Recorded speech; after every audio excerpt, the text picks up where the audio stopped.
using external data analysis systems and marketing consultants.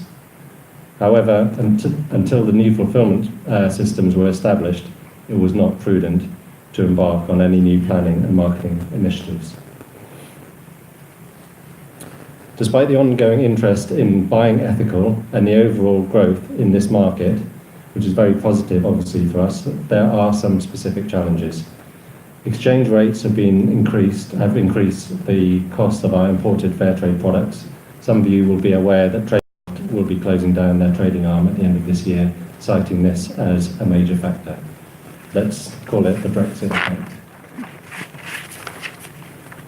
Also, our NGO partners are increasingly having to justify trading against their other activities. So Friends of the Earth have decided to focus on more of their campaigning, so in January we'll cease their mail order operation. But this has actually coincided with our own plans to focus more on the profitable ethical shop and the embassy shop. Another challenging area has been the introduction of the General Data Protection Regulations, the GDPR, which gives supporters more control over their data, which is a good thing, requiring them to opt in to receive their marketing, but obviously that inevitably means the number of people that we can communicate with is going to go down in the short term at least. Amnesty sales are by far the largest source of orders for us, and we intend to maintain the level of orders we achieved last year. But we also plan to expand the ethical shop sales, where we make a better profit margin, especially on our own printed publications, books, calendars, diaries, and cards. So in order to achieve our budget in this year, we need to increase our total order numbers by 1,500. Some of our new key initiatives to help us do this are bringing the global farmers market to the UK. This is a partnership with Gabbana, based in Switzerland, who work with farming families worldwide to bring organic, fresh and dried foods direct to customers in Europe. This is only available in the ethical shop, and so far we've had really positive feedback. More marketing for the ethical shop, including catalogue distribution at events, a greater social media presence, and a dedicated website landing pages, such as the ethical Christmas shop.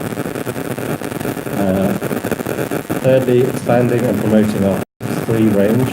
For instance, all new Christmas cards now coming from possible packaging. And finally, we're going to be rewarding all book buyers who come to us rather than to Amazon. We'll be rewarding them with 20% off all online and all their books. And that concludes the mail order. Thank you, Dan. And now we've got Hazel, who's going to talk about fundraising. So, as Vanessa said, fundraising is always going to be part of the mix going forward until we start paying for the mutual money, which is happening in the larger scale development. And we currently do a bit of that work. One called Plan and the International Federation of the Red Cross, in addition to the ones that Dan mentioned. And we work on editorial and design and production for those organisations. That's still quite a small part of our business. That brought in £15,000 last year. Now, fundraising is an area we'd like to expand because we do see opportunities here and it's relatively untapped for us still. So there's a growing philanthropic interest in this area in recognition really of the challenges facing the media and realising that if we're going to have a plural, diverse media landscape, some of these big philanthropic organisations are going to start having to support it. So although the total numbers of funders is small compared to, say, those that support projects with more obvious social gains or more direct social gains, the number of funders who are bringing on new priorities around democracy, holding power to account, is increasing. So to give you a tiny bit of background, we have dipped our toe into this area. Historically, we've received small grants from a couple of funders, the European Journalism Centre for our reporting on communities recovering from Ebola in Sierra Leone, the Network for Social Change, who backed our Paris climate talks coverage, and the Joseph Rowntree Reform Trust, which has supported our website this year. We also have an ongoing Friends scheme through which some 800 or so supporters in the UK and Canada, primarily in the US, make regular donations just to the organisation as a whole, and that contributed about 20,000 in the last financial year. So these are all the kind of irons we had in the fire. Last year, really sadly, our fundraiser went off on long-term sick and was unable to carry on in the role, but we did still manage to put in a number of bids, 4 bids in total. 2 of those were actually to develop the Common Council, which we'll hear a bit more about in the governance section coming up. But unfortunately, none of these were successful. But we have been learning out of that although there are lots of opportunities out there, it's highly competitive, and it's made it clear to us that you have to invest properly in fundraising to make it work and put the time in to make it work. So we have brought in some external support from some consultants with a proven track record, particularly with media fundraising, who've worked with Open Democracy and others who are entirely grant funded. And they've helped us to map the funders that are out there, some for journalism, some for associated projects around education, or others whose objectives tie to our sort of magazine themes, so campaigning objectives. And we know now that with this share offer behind us and the support that generated, the relaunched magazine and the redesigned website, we actually have a higher profile and a better, sort of more attractive proposition, I think, to funders than we would have been even just a couple of years ago. So we're optimistic about that, and our plan is this autumn to employ a fundraiser, or at least buy more time to resource this, to make sure we have the staff in place to put in high quality bids and support our Friends programme. Thank you, Hazel. So we now have the opportunity to take any questions. So if we get any questions coming from online. So have we got any questions from the audience? Hello?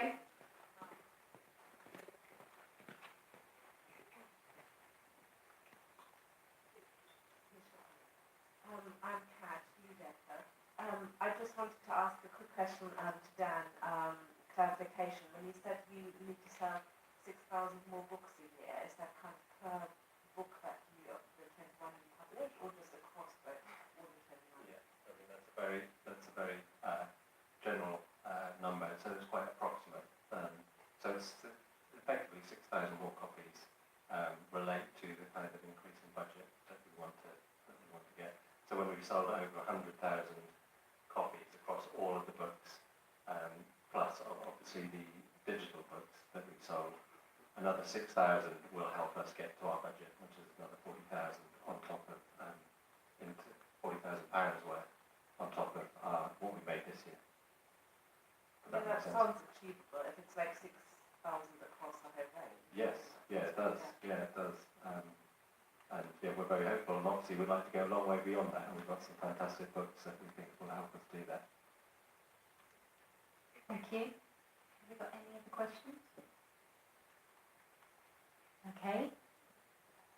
From online? No, right, okay. So we're going to move on to the financial statements, and this is Sam Gormley, our accountant.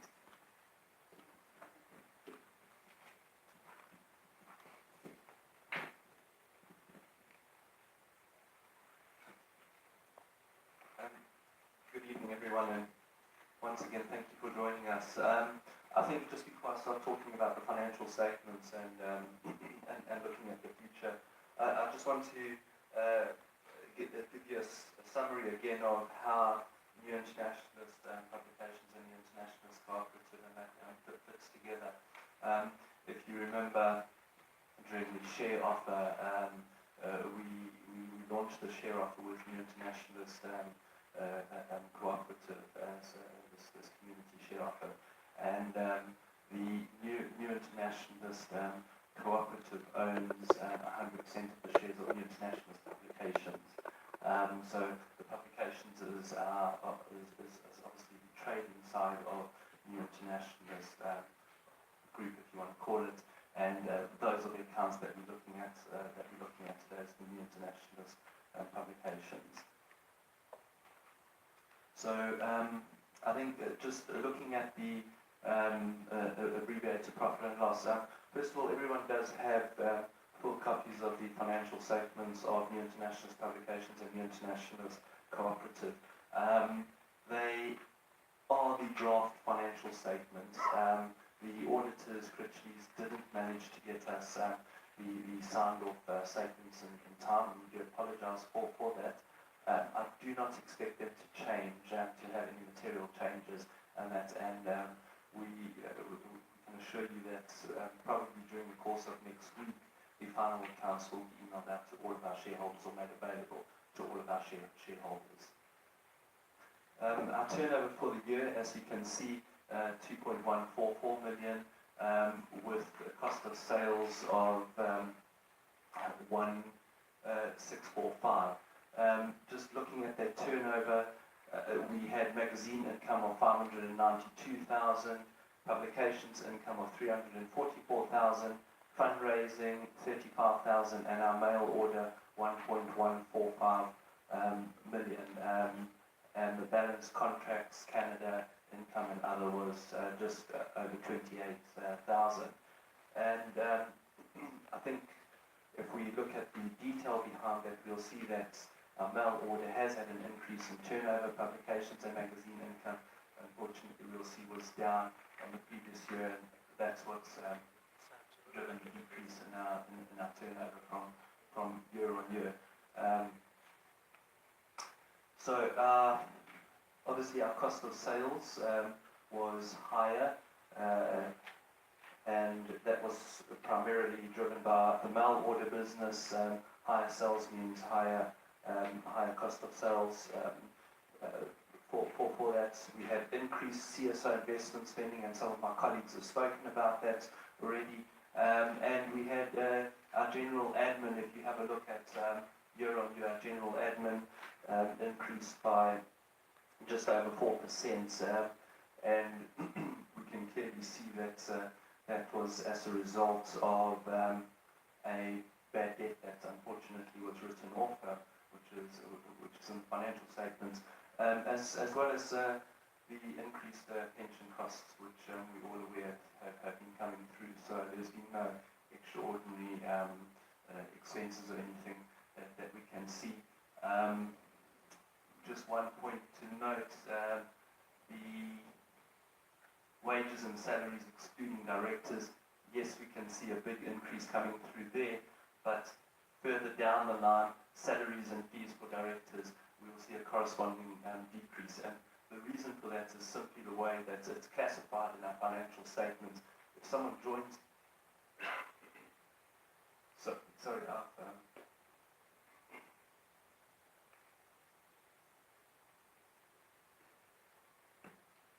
have a cold. I've been off work for the last few days, but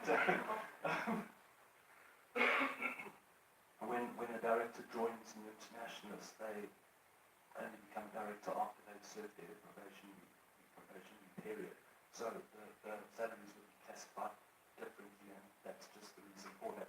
If you have a look holistically at those figures, you'll see that there's been no fantastic increase in anything that's come through there. If we turn to the balance sheet,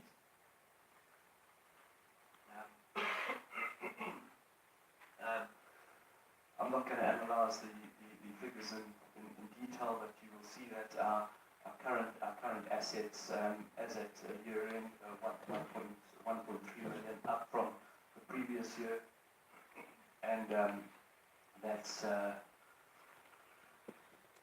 obviously positive. Looking at our creditors, note 10, our creditors seem extraordinarily high compared to the previous year. If you have a look at the notes in your financial statements at note 10, you will see that the bulk of that figure relates to the investment from a New Internationalist Cooperative, which is sitting in the books of New Internationalist publications. But at year end, 330,000 almost equity. So yeah, our balance sheet is still looking fairly healthy, and we are positive that going forward, that the equity of New Internationalist publications will continue to grow. I think over the last financial year, you heard some of my colleagues say that we've been implementing numerous activities to ensure that we turn the Internationalist around and turn it into a profit-making organisation. So As Hazel said, we've invested funds in the redesign of the magazine, in our mail order, in our publications. We've spent money on marketing, increased catalogue distribution, on magazine. There's new initiatives that Rob spoke about that he's been doing, and we are also looking at investing funds in our fundraising. And while our loss for the year was high, we can see that coming through on our financial statements. We expect that this year again, our loss will be fairly high. We don't expect that it will be as high as in the previous year, but we are confident that the initiatives that we're doing now are going to be turning the organisation around. We've already seen some signs of that, and we believe that within the next year or two we will see a very different New Internationalist than what we have at the moment. Thank you. Thank you, Sam. So has anybody got any questions that they would like to put to Sam about the financial statements? Anything online, Charlie? No? Okay. Thank you. It's Kat again. So obviously I've just had a look now. I haven't read them before. So just to check, you were saying that basically the cash flow is looking good despite all the losses because of the investment through the cooperative, basically us kind of investing, and that's why we can keep going kind of and implement all the changes and hopefully we'll turn it around. Is that what you were saying, why the cash flow and the balance sheet still looks okay? Sure, Kat. While the net equity of the business sitting at 324,000 as at the end of the financial year, the actual cash within the business was more than sufficient to enable us to operate and to implement the activities that we planned, and that's why we're so confident that we would be able to A, carry on trading, and B, implement all of these new things and turn the business around. Yeah, but you were saying that that's the Note 10, basically. That's coming on the card. So the Note 10, it was just pointing out, it was just to talk about the increase in, can we go back to there? So if we have a look at creditors, we will see a huge jump in the creditors, and it was just to explain why there was that jump, and it's as a result of the investment coming through from the Internationalist Cooperative into the Internationalist publications. Yeah. Have we got any other questions from the audience?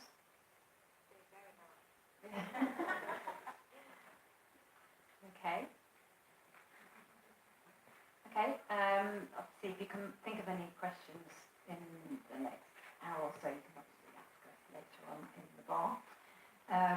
So we'll move on to the appointment of the new Internationalist Cooperative Board. And at this point, I'd like to draw your attention to the diagram showing the structure of the Internationalist Cooperative and how it relates to New Internationalist publications, which is what Sam was talking about just earlier. You will see that the board of directors of the cooperative will comprise of all the directors of New Internationalist publications. These are the user members, and at this point we thought it might be helpful if everybody who is going to be a board member could stand up and make themselves known. Okay, and then also this is the list on the screen there. Okay, thank you. And then I will say that we're also open to receiving applications to serve on the board from our co-owners, who are the non-user members. The process for applying will be put in hand during the next year, ready for the next AGM. But in the meantime, if anyone is interested in joining the board, please do contact us. Right, now we're going to hand over to Hazel again, who's going to talk about co-owner engagement and governance. So yes, apologies in advance if some of this seems a bit dry, but it's complicated. But it's the architecture that we have, and it's worth sort of getting our heads around it. So I just wanted to talk through this diagram really briefly to explain that New Internationalist. So when we opened up to reader investment, we had to change our governance structure to allow people other than workers of New Internationalist Publications to be members of our organisation. And previously we'd operated on a subsidiary model, meaning that New Internationalist Publications was wholly owned by a trust. Legally, it was too complicated to dissolve that trust. So we turned the trust into the multi-stakeholder cooperative, and we adopted a set of rules called the Somerset Rules template. So that's why we didn't all become part of the same organisation. We couldn't legally, technically do that. We have this subsidiary arrangement. And so these were, if people are online, this was circulated with the paperwork before the meeting. So New Internationalist Publications is the centre of operations. That's run as a workers' co-op, 25 staff, and 16 of them are co-op directors, which is to do with how long you've worked there and your hours. The New Internationalist Cooperative is where you come in. That's a multi-stakeholder cooperative with two classes of membership. So non-user members, and I apologise for a slightly unflattering term, but that came with the rules. So apparently if we had changed it, we'd have to go back to the FCA and anyway. So we didn't, but it's not the nicest name. But anyway, non-user members are our investors and supporters, and user members are the directors of New Internationalist Publications. Then we also have a charter down there on the right. It's at the bottom, but really it should be at the top because it's the governing document really about our mission, which is about what we do, why we do it, social publishing and our ethics behind that and how we put that into practice. There's also a board, which you've just heard is currently made up of NIP directors, although has the facility to have non-user members on it too, and a common council, which was thought of as a more active way in an exciting space for co-owners to engage in what we do in a more interactive way. So we're nearly through it. It took me a long time to get my head around this. I'm determined that everybody else has to understand it too. So our formal rules give investors voting rights over major decisions that affect New Internationalist mission. So that means you as reader owners can propose and vote. You can propose resolutions anytime you like, but you can vote on resolutions on things that affect our mission. So that would be whether we started trying to take adverts from Shell, things are looking bad, we just need to take money wherever we can get it. You could say, actually, your ethical advertising policy doesn't allow you to do that, and you could block it. Or if we suddenly decided we might want to sell our ethical shop to Murdoch, who's interested in buying it, or our publications arm, so you could say that's not, you're not set up to do that. Or you could challenge us if we suddenly started running like back-to-back articles on luxury holidays in the magazine to say where's the global justice in that. So anything that would endanger our socially conscious mission, our co-owners have an equal vote over, so it's almost like a veto around that. But everything else, the day-to-day decisions currently are with the workers in New Internationalist Publications. So those are the formal powers. But we did hope it could be more than that. And this is where the Common Council came in as a more fluid space that is underdeveloped currently. But there is provision to set this up in the rules. So our challenge is that we have members in 44 countries across many time zones. So this AGM is a great start, and Oxford is our sort of heartland, and we've always been based here or very near here. But obviously, for a global co-op, that isn't going to be representative enough for everybody. So to develop this, we did put in a couple of funding bids, as I mentioned, that were to really buy in a bit more time to go into detail, consult with members, look what other people are doing, maybe have some round tables, but we didn't get it funded yet.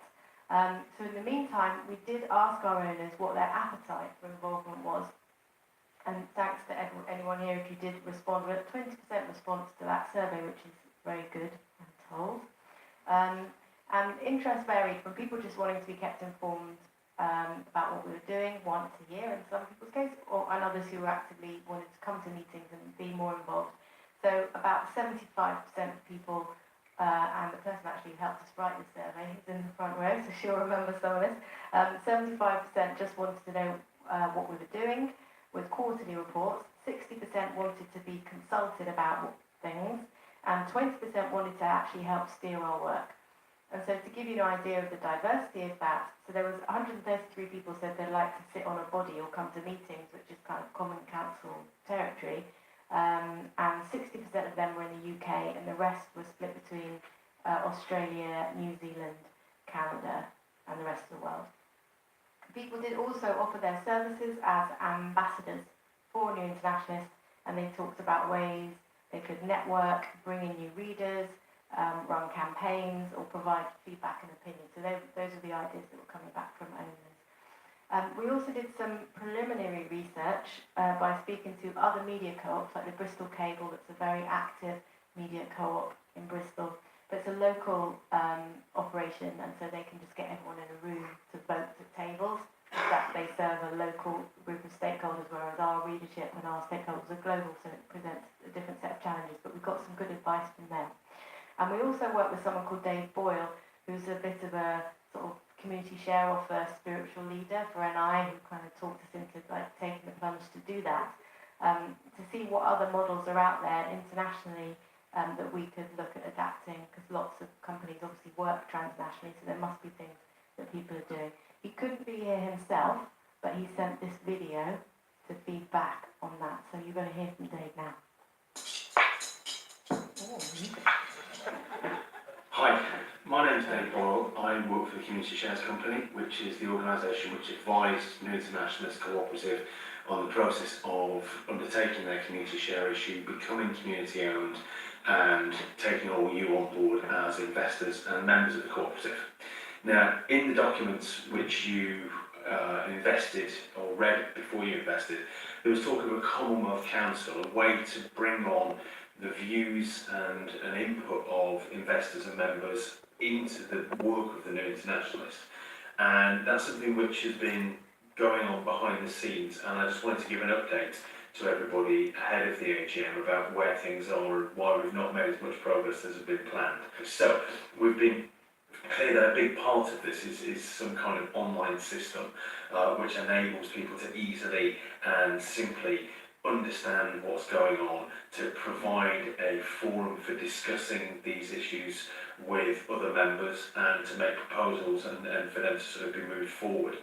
The challenge is that, frankly, despite it's been 2018 and lots of talk about platform co-ops around the world, there isn't really anything out there which we've found which could really be simply adapted for the New Internationalist circumstances. Recently, though, we had a really good meeting with another organisation which has a global set of owners, a global need to involve those owners, where language is an issue, where time zones are an issue, but they're really clear that they need to have real engagement with their owners and their members. And it would be wrong for me to say who this organisation was, but we had a really good chat with them recently, and this organisation they showed us their system, and it was brilliant. It seemed like it did about 90% of what we want from New Internationalists. So now there's an issue about could we license it from them or use their system in some way.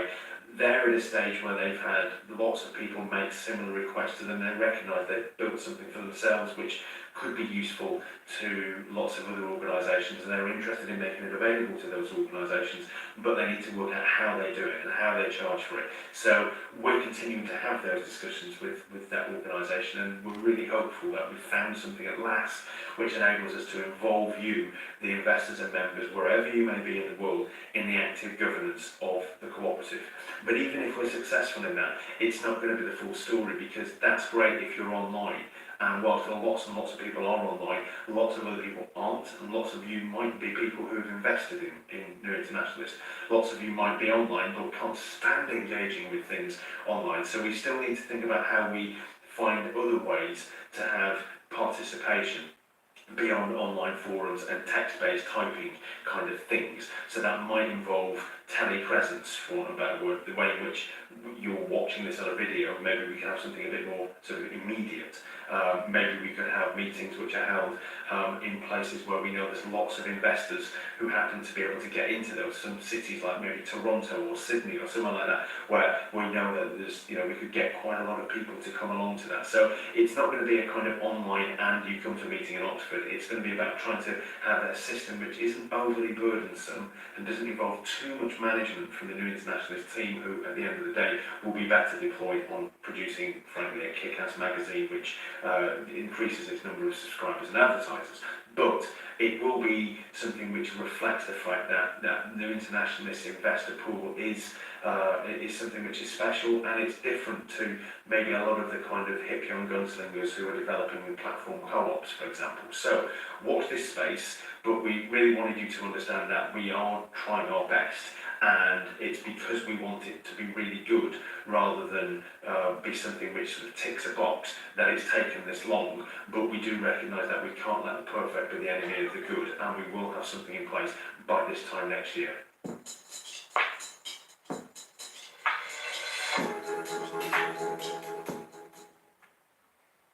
There you go, you've heard it from Dave. This time next year, it's going to be sorted. Although we haven't set up the Common Council, that isn't as far ahead as we wanted, we have done a little bit of consultation with owners about subjects we should cover over the coming year. And we put out a call for ideas last June. We received 80. Co-op workers shortlisted that to 14, and then we asked our co-owners the topics that they thought we should be covering over the coming year. That could be in the magazine or things that we commission online. And these were the results. Who owns the sea at the top? Palestine, Israel second, and understanding the state third. And there was like a wider description of each of those and the kind of longer pictures around what those kind of magazines or articles would cover. So that's quite interesting for us because it's slightly different to our editorial priorities, but there's some crossover. And so that's something that we can bear in mind when we choose our magazine topics for the year and commission articles for the website. So that was 5% of people responded to that. So that again is good. It's not a bad response rate. So thank you for taking the time to do that for people that did. Thank you, Hazel and Dave. So if anybody has got any questions about governance or co-owner engagement, this is the time to ask.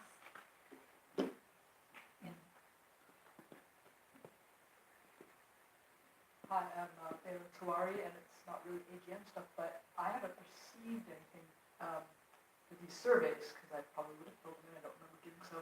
So, what GDPR thing did I not check? Or, I'm sure it'll be something like that. How do you get re-engaged if you haven't received them?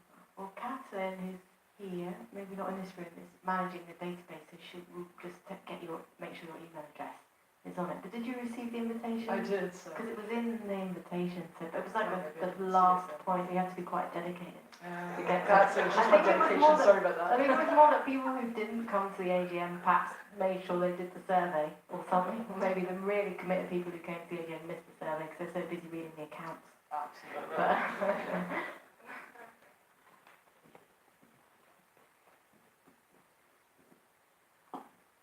Thank you. I can't remember receiving the bit about potential topics, but again, I just check if I did get it and just didn't read it. But I wanted to also just on that structure, just again check my understanding. The last bullet point said in the kind of multi-stakeholder co-op bit says, yeah, that one. So when you start asking us non-user members if we're interested in doing something kind of around the board, it says we could stand for election, but we couldn't vote. So basically, some of us could say, oh, we'd be interested in standing for the joint board on the right. But then you guys would vote amongst all of us. And do you have any numbers in mind? Sort of, is that kind of being set up? But I understand right that you would vote, the 16 would vote on us lot kind of going, oh, we'd like to be part of this. So obviously that side of it isn't ideal and doesn't sound very democratic, and then part of the reason we have the Common Council was that we could do something a bit more interesting with that. And I think, this is just me talking because we also need to consult with co-owners themselves, that the Common Council would actually be a good place if co-owners were able to communicate with each other in that forum, that they could even elect from among themselves or propose board members and do it that way. And I think that ultimately, probably the voting rights thing needs to be looked at again. But we needed a structure to kind of get us into this new situation of being a bigger co-op, and I think this is going to evolve. It's going to be an evolving. I mean, I'm not criticising, I'm just trying to understand that that's what it says. So, and I think the Common Council could well be much more interesting, and it might be better for people to pop in and out. You know, I might not want to come to like all the board meetings and be involved in that, but you know, if there's sort of like, if you have a working group on a new project, you know, like what you were talking about earlier, or if there's a particular campaign and you know, I'm interested in that, it might be much more fun. So, I'm not saying it's a bad thing, I'm just trying to understand how that's. No, you have understood it correctly. Yeah. Okay, cheers. Hello, yes, we have a question in the third row. Liz Perrott. I'm always fascinated by governance because it's always, to me, the heart of something. And that diagram, as it stands, makes me feel I have practically no power whatsoever because there's no arrow going towards the workers. Now, I think I understand that you think that's been covered by saying, well, the workers are part of the goal as well in the middle, so we're all in there all together. But actually, when it comes to it, you're the people who are day-to-day doing things in the grey box. You're the people who are making the decision to, you know, sell to some outfit we don't want you to, that we're not happy about our money being used for. So I just wanted to know why there is no arrow back towards the grey box from us. I guess in a way it should be, I guess it's imagined that it's through the board, but you're right, it should be going backwards because that's the NIC, I mean, it sits within NIC, so effectively that relationship is in there because if co-owners are on the board, then they would have that say. But also, anything that happened that was against the mission of New Internationalists, which is what everyone signed up to when they invested, would be something that they would be able to challenge and have an equal vote on. Yes. Just to try and be clearer, I don't know how that mechanism would work. Yeah. So let's say you've all done something which is way outside and I want to challenge that. Now, do I challenge that through my fellow members who are on the board with you, in which case, where is the mechanism to do it? Who do I get in touch with? Because I have no idea if I'm sitting, you know, I happen to sit in Oxford, but I might be sitting in New Zealand. And what's that group, those few people on the board, how are they going to affect the rest of you who are making the day-to-day decisions about things? Well, individual members can all make a resolution, so at annual meetings, so that is the place that you would raise something if you were unhappy about it. But that's as an individual. Yeah, but and then you would have equal votes with all other co-owners and investors if there was a particular issue. But I think that's why we need a common council that allows co-owners to communicate with each other. Otherwise, it's how would you, you know? And in my view, sorry, I won't go on about this because you clearly thought about it, but it does make me, because I am an anorak about governance, I see that common council the way you've put it as actually something that's got a dotted line around it, it's over on the right, it's a long way away from anything else. It looks like it's just a cosy place to discuss things rather than something that's got any teeth. Just a comment. If you're a governance anorak, you'd be a good person to help us work on it. Because it needs work, sure. And it's possible it's got a dotted line on it because we haven't actually formulated how it is going to work. Yeah. Okay, but that Hazel makes a good point about you being a governance anorak. It'd be great to hear from you. I gather we've got a question online. Do you want me to just shout it? Yes, or- please. So Nick Plant, who asks, have you considered networking with local groups? For example, you mentioned Bristol Cable, which might act as support groups and help spread the word, develop readership and so on. And Nick has an interest to declare in that he's a member of Bristol Cable too. Okay, Rob, would you like to answer that one? Well, we've met, we do bump into, I don't know where to look, where's Nick? He's there. We have met various people from the Bristol Cable at different times, and they've always had really good advice and experiences to share. So we're in touch with them, but we've been in touch with various different individuals. But I think it's a relationship that we should, continue to uphold.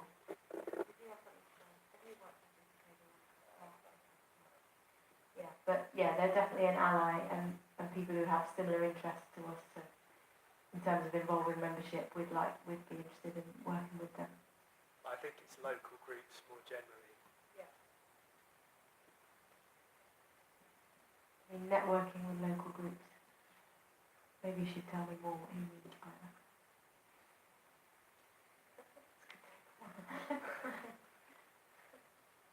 It will come back to me because I've got another question. Yeah. Okay, thank you. Just kind of going back to just being clear. So I mean, again, I think it's perfectly fine for you to sort of develop things over time and focus on other things at the moment. But just to say, so at the moment, the NIC does not have any non-user members as directors, and you're not asking for nominations at this point. If you have a timetable at all, or if you could just give an indication of when you expect that bit to come into force. And I think I asked before about the numbers, because usually obviously you have to give certain numbers of kind of board members as a good number. And if you already have 16, is it all 16 from NIP? And just kind of, do you have any more information on that at the moment? The easy answer is no, but that's what needs to happen now. Okay, and do you have the rules of NIC available? Yeah. Because often they obviously sort of maximum, minimum numbers and so on. So So that would be great to have. Oh yeah, so there's a maximum number of 30 members of that board. No, it's only to say there is, so we can have more members from the non-user members, so we can have more board members, but it's up to 30, yes, so it takes it up to 30. At the moment, so we've got 16. Some of those current board members generally would need to stand down after the first year, so we will be looking for some kind of ways of bringing new people in, so we could go up to 30. Is the maximum, yeah. Which we probably wouldn't necessarily want to, would start and see how it goes, but that obviously allows for quite a few people to come on board if we wanted to. And I mean, I've seen other sort of cooperative rules where on multi-stakeholder co-ops, where it says there should always be a majority. Well, this class of member, so that kind of thing would be interesting. So if I mean, they probably will be on the website already. So they're not. It doesn't specify actually in the current form what percentage of different class of members you should have on the board. But in terms of where you get your copy of the rules, if you look on if you Google New Internationalist crowdfunder, all those key documents are there at the bottom of that page. So the rules, the charter, and everything else. Or we can give you a copy And we have after some this. as well. After this. As well, but if anyone wants to reference it, that's where they are. So have we got any more questions? Did Nick come back on the He thought he misunderstood the question slightly, but maybe I'll put you in touch afterwards. It's probably easier. Right, okay. So if we've got no further questions, then we can conclude the formal AGM business, and we'll move on to Rob and Johan, who's one of our co-editors. We're going to talk to you about the new magazine and marketing strategies and ways that you might help with marketing.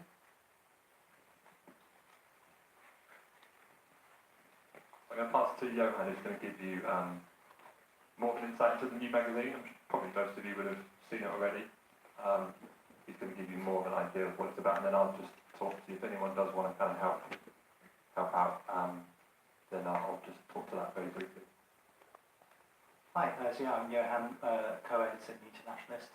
I'm just going to, I have the easiest job really of just talking about how great the new magazine is. I think it's easy part because I'm so enthused by what we've come up with, and so, all of we, hopefully, as you get familiar with it, you've all got a copy of it in the tote bag, then you guys will be as well. So I joined a year ago, and one of the first things that we started working on was this great opportunity to rethink legacy print publication. It's been around for 40 years from the bottom up. So obviously that was a very exciting and creative opportunity.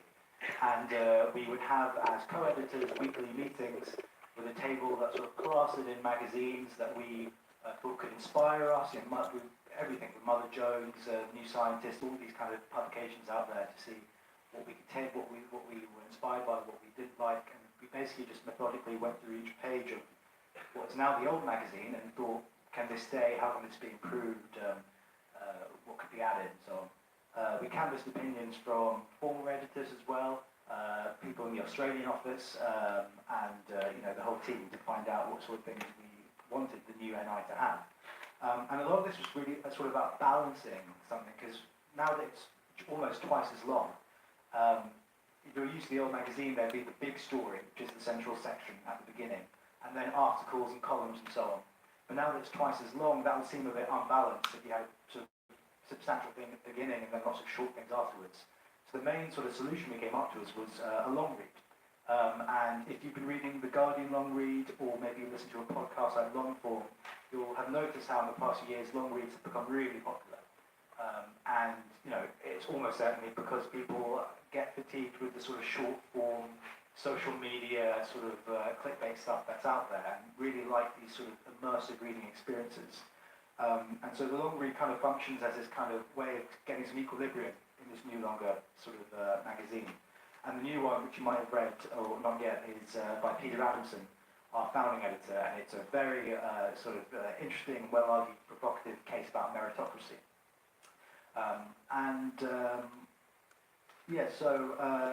There's the logo as well, so we have a new logo which we came up with, which is, you can see it up there. This was, again, a very creative and fun process to sort of work things out. TCO, the design agency, sent us over about 4 or 5 really strong options. There was one which kind of looked like the World Bank logo, which we realised we should probably not use. It didn't quite chime with our politics, but we had to sort of debate the other ones. And we came for this one because it sort of seemed continuous with the old, but kind of fresh and new at the same time. And that sort of, the end with the sort of the dot, the I, which sort of represents a globe, we thought was quite sort of nifty and makes for a nice social media logo as well. So in terms of the actual magazine, Agenda, which is that first sort of news section, has been renamed Currents. And rather than having sort of boxes of short stories, we've made it a sort of flowing column. And this basically allows us more flexibility in commissioning stories at different lengths. So we're no longer restricted by sort of boxes. And if we have a really great story that we think deserves 600 words, before we could have only given it, say, 400, but now we have the freedom to actually sort of add a bit more colour and depth to these opening stories. One of the sort of problems with the old style was it did feel a bit cramped at times. A lot of people would say this, and I think this is one of those ways, which was something that TCO came up with, sort of solving that question. So it feels less like a sort of a crowded space and more like a continuous flow. And as sort of general point, we know that reporting on human rights abuses, development struggles and so on, it can get quite difficult and get quite depressing at times. But we all agree that there's so much that's very joyous and funny in sort of the terrain that we cover, and there's so much sort of energy. We try to unlock this with some sort of humorous returning features.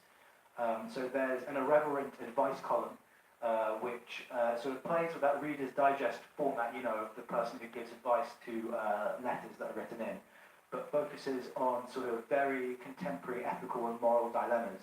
So we start off with the question of cultural appropriation. And the next one is about whether you should take kids to protests at migrant detention centres, or how you negotiate sort of very depressing things about the world, while at the same time wanting kids to know about the truth that's out there. And so the idea is that this is a sort of light-hearted but informative way of sort of being instructive about the world. There's also Seriously, which used to exist in some of the older incarnations of the magazine, which now exists in Currents. And it's basically a sideways look at something that's been very hypocritical or moronic that's happened in sort of the political world. And obviously it's not hard to sort of find examples of that. There'll be the next one. We'll be talking about sort of US politics, which is always an endless source of that. In terms of visual stuff, so again, it's about balancing, you know, the long form with the short form, the visual with the written, the serious with the light-hearted. And one way of getting more visual stuff is, at the Internationalist, we publish so many great graphic novels through our book publisher, and now so does Myriad. It seemed like this great resource which we weren't delivering through our magazine. And so we teamed up with an illustrator called Ilya through Myriad. So that's a connection we made through Myriad. And now there's going to be a regular 4-page mini sort of graphic novel. And it's going to tell stories of history from the global south. You can see it there. So these are sort of histories that you probably wouldn't get taught in the global north. And you might have a sense of these characters, but it's a way of bringing them to life. And we start off with the rise and fall of Patrice Lumumba, who was, of course, the first leader of an independent Congo, and was lived a very sort of almost Shakespearean life, full of drama, and it ended tragically short. But it's a story which is a sort of very totemic one in the terms of how newly independent states could achieve independence whilst also battling all these neo-colonial forces that were outside them. The next one, so November, December, is the story of Zuzu Angel, who was a fashion designer in Brazil in the 1970s, so this is during the military regime, whose son was disappeared by the regime, and then into her fashion she started incorporating this sort of radical politics, this sort of aesthetics of revolt, and her dresses became very dark and black, and she started protesting the regime sort of through her fashion. A sort of important sense of it, talking about the history, so that's like that period of what was then called the Third World, this period of revolt that was sort of the crucible out of which a lot of NI's politics were forged. We also felt that when we were thinking about sort of the style of the magazine, it was that old period in the 70s that was actually had this kind of declarative radical aesthetic that has aged really well. And you look at the old covers, and we share the old covers on our Instagram account, and they often travel really far, especially among younger readers. And so partly this look, I think if you know sort of the backup catalogue of NI, if you were, it kind of references that past, this sort of very sort of clean, sort of radical style, whilst also being very modern. So some of the colours that recur in the magazine, the blue, the red, and the yellow, are the key colours from the website. So we've kind of synthesised those whilst looking to the past and the future. I think T-Show did a really good job, you guys can be the judge of that, of having this style that's both very forward-looking but also steeped in our history. And so the magazine's been out there for a few weeks, and as Rob mentioned, and the reception's been really positive. So in social media we've had a lot of people saying how great it looks, how they like the new style. A design publication called It's Nice That, which is very influential in the sort of design circles, gave a very generous and positive write-up of how it looked. One tweet which we got, which was just music to our ears, said, "After many years' absence, I'm now tempted to resubscribe." So that's kind of the ideal of what we really want, this kind of new look, new NI to be doing. And although we're talking about the launch issue, we're already sending off to the printers in a few weeks, the November-December issue. So we've got a week's worth of work to do, but it's getting there. And so just to sort of tell you what's going to be coming up in that, the theme is on waste or trash. Everything we throw away, and obviously this is a story, a topic which is very much linked to global patterns of goods and capitalism and consumerism. Curtis Adinyar has been in charge of that, and it's a really brilliant sort of big story that looks at communities in places like Lebanon and Egypt that have to work with trash and sort of gets away from the individualized consumerist ethic of we all need to look after our own, recycling at home and everything will be fine. It takes a much broader systemic look because industrial trash really outweighs individual households. And there's been this like tendency to sort of shift the burden onto individuals recently. And although that is crucial, I think this provides, a very NI perspective onto this sort of issue. One amazing fact, I'm second editing Dinyar's big story, so I was just looking today at the fact spread, which is really fascinating.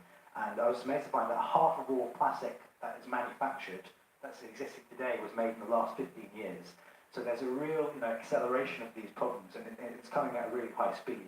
And I think it's the sort of magazine which will sort of provide the incentive and the sort of the energy, the arguments we need to sort of combat this problem. Elsewhere in this new magazine, Rohini Mohan, who's a brilliant journalist from India, has travelled to indigenous communities.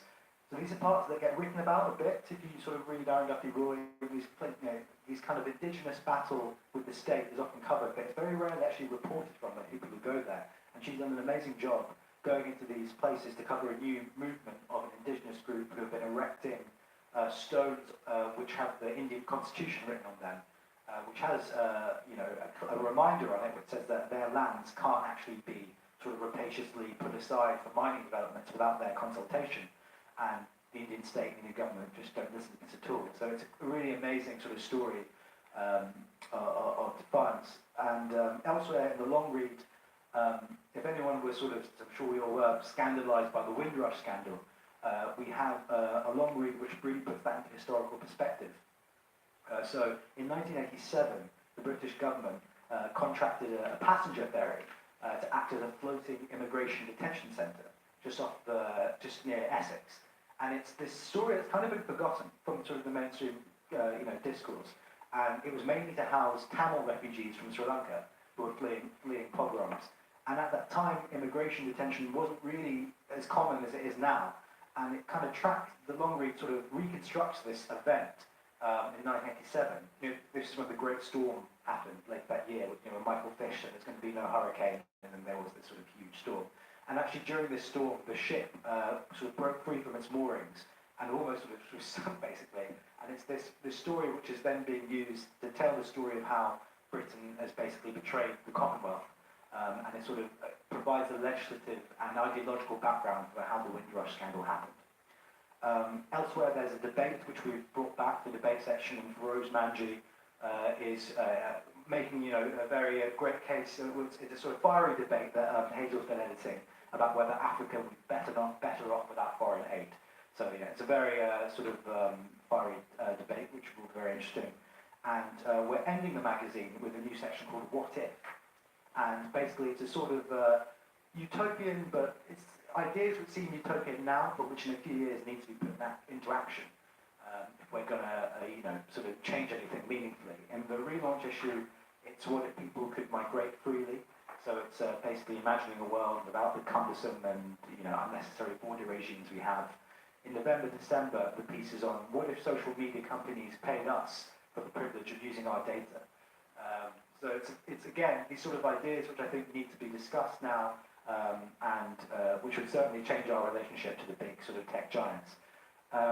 And so yeah, I'm excited as ever about New Internationalists, as you can tell, and I hope as you read the new mag you'll be able to feedback on what you think, what you like about it, and what criticism you have that we can work into future issues. And now I'll hand over to Rob, who has some ideas about how we can harness this momentum to make sure as many people find out about this as possible. Okay, so I'll be very brief with my little bit here. So I mentioned earlier that we aim to increase our circulation. In order to become sustainable, we need to increase our circulation, our magazine circulation, by 4,000 new readers over 4 years. So if you break it down, that would mean an additional 83 readers per month would come on board. But you could look at it another way, which makes it sound very simple, which is that with over 3,500 co-owners, if each co-owner introduced a new subscriber or a new reader to the magazine each, then we could do it in under a year. So we've been looking at ways of trying to kind of enable this and to try and make it as easy as possible. Obviously, a lot of co-owners won't want to engage beyond their investment, and that's perfectly understandable. We realise that. But for those that do, we thought I thought I'd just give you a couple of our ideas and how we can make that as easy as possible. So the main idea is basically that we, as I mentioned, a lot of people haven't heard of us. So the proposition is that we offer a free gift subscription, a free 6-month gift subscription to all of our co-owners. So this would be a no strings attached free gift to any friend or family member. The one proviso being that that person can't have already subscribed in the past. So the idea is that you introduce a new reader, and they would get it completely free. Like I said, there'd be no strings attached whatsoever. But judging on previous campaigns and judging on gift subscriptions that people paid for in the past, we would estimate that between a third and a half of those people would end up taking out a paid subscription after their gift subscription expired. So that's one idea, and we're kind of welcoming co-owners' thoughts on these ideas as well. So by all means, come and speak to me afterwards if you have any other ideas and to sort of give me your thoughts on what I'm saying now. And then the other idea is less scalable, but this is to help us increase our newsstand readership. So I mentioned that we're now doing some in-house distribution for independent newsagents. There's a lot of independent newsagents out there that currently don't stock us. We're forever receiving letters and emails from our readers saying, where can I buy it on the newsstand?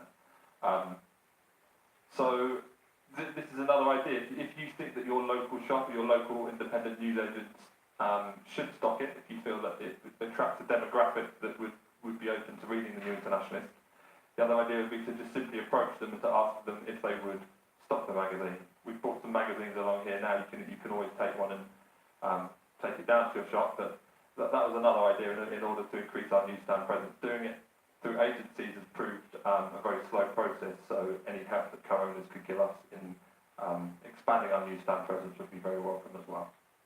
And that's it for me. Thank you. Thank you, Rob and Johan. So, have we got any questions about what Rob and Johan have just been talking about? And in fact, I realised earlier I should have asked if anybody had any ideas about co-owner engagement. We'd really be great to hear from you, if not here, later on. So, okay, another question at the back, from Kat. So I wanted to check about the design, how that's translated into the digital edition, if you wanted to say anything more about that, and whether you still feel that maybe more people might turn digital, or whether it's a bit like in the e-books, like, the figures you mentioned earlier, clearly, e-books have not gone as high as normal books, so that would be interesting, I think.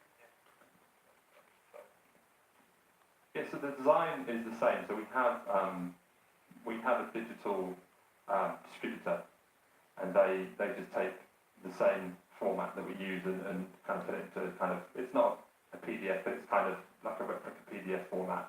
So it's exactly the same in that regard. And in terms of the transition to digital, it's not been, digital.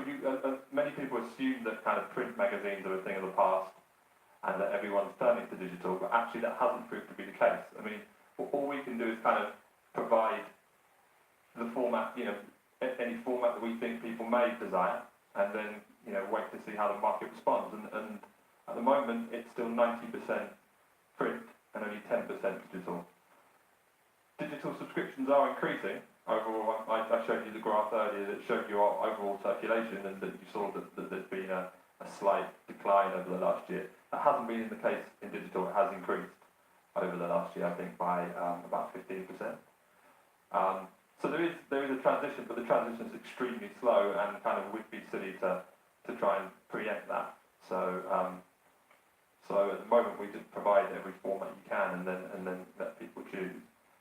I mean, the one thing I would say is that there's definitely a sign. Maybe 5 years ago, there was kind of a real negativity around the new formats and the fact and the thought that people would never be prepared to pay for online content.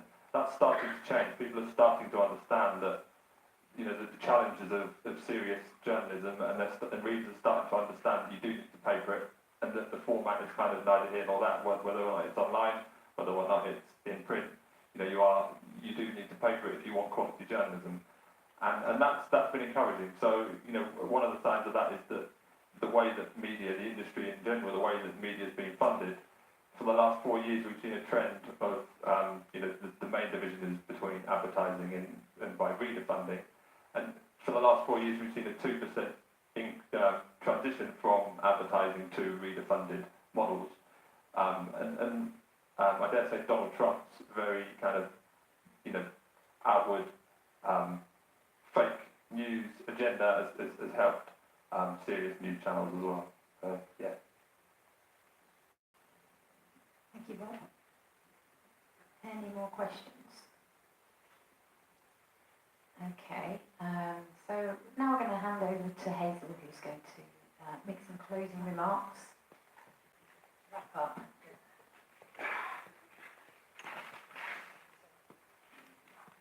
Really, we just wanted to say thank you for coming and for some good challenging questions around governance and for being here this evening. Hopefully you've come away with a better idea of the inner workings of the Internationalists, for better or worse. Now you know us that much better, up close.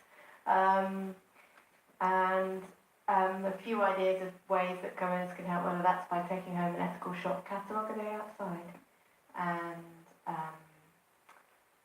choosing to give a gift subscription if you'd like to do that, or taking it to the next level and suggesting your local bookshop stock it. Those are things that might be useful for us if you felt like doing them. We have put a little bit of money behind the bar, so there's at least enough for at least one drink. Sorry for Nick, our online viewer, or anyone else who might be online, but will please raise a glass from wherever you are. And really just, thanks for being part of this evolving experiment in reader-owned independent media. I think Johan did a good sort of summing up of why the sort of media, the sort of journalism we do and why that matters, why that's important, and thanks for helping that carry on. That's it. Thank you. Oh, I have one more. Oil. I've got a special alert about oil, which is we have some hemp oil and tea freebie giveaways as you leave. So please do pick up your oil as you go on your way to the bar. Thanks. Yeah, you need to check the sell-by date and use it pretty quickly. Yes. Okay. And so thank you for me. Our other